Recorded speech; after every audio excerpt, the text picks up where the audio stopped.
I'm here on the blog page on my website. We're calling it News, and I'd like to make edits to a blog post and create a new post. Because we have a blog enabled on the site, you can see there is a blog button on the left side menu. And if I click on that, it brings up some options to manage your blog. First of all, we can create a new post. And below that, we can click Manage Posts, Import Posts, or change some big global settings on the blog. The first thing I'm going to do is go into Manage Posts. Because I have a couple of posts already, I want to make some edits to them. So if I click Manage Posts, we're presented with a window that lists all of the posts currently on our site. From there, we can click into any of these icons to view settings.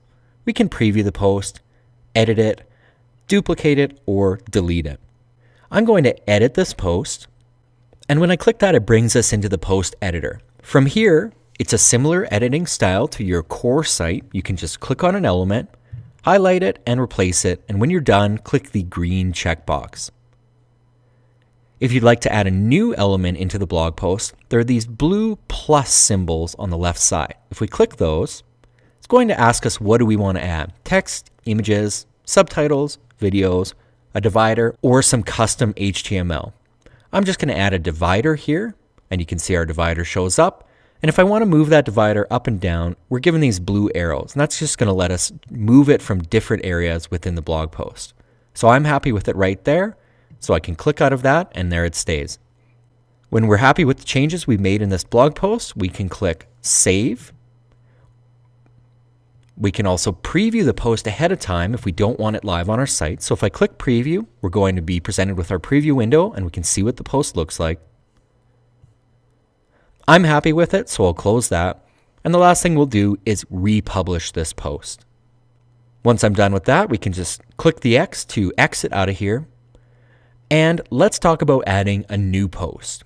If I click the New Post button, it brings up some sample content within, and we can go ahead and customize our post as needed. So we'll say this is a new blog post. Click the green check to apply that, and just work our way through the post, copying in text and images as needed. To change this image, we can just click on it. It brings up our standard image selector. Let's select a new image, click Done, and there it is live in the post. So when I'm happy with my new blog post, I can click Save. Again, we can preview it. So this is a representation of how it's going to look on the site. I'm quite happy with this. Let's close that. And the last thing we'll need to do to make this live on the site is click Publish. Published blog posts are live on the site. However, you don't need to publish your posts immediately. You can leave them unpublished, and they will be saved as drafts within your post list.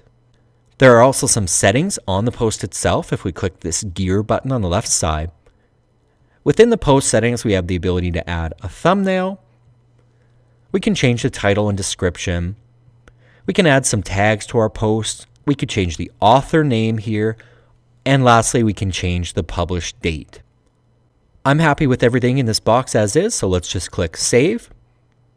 Now I'll exit out of the posts area here, and let's have a look at how it looks on the site.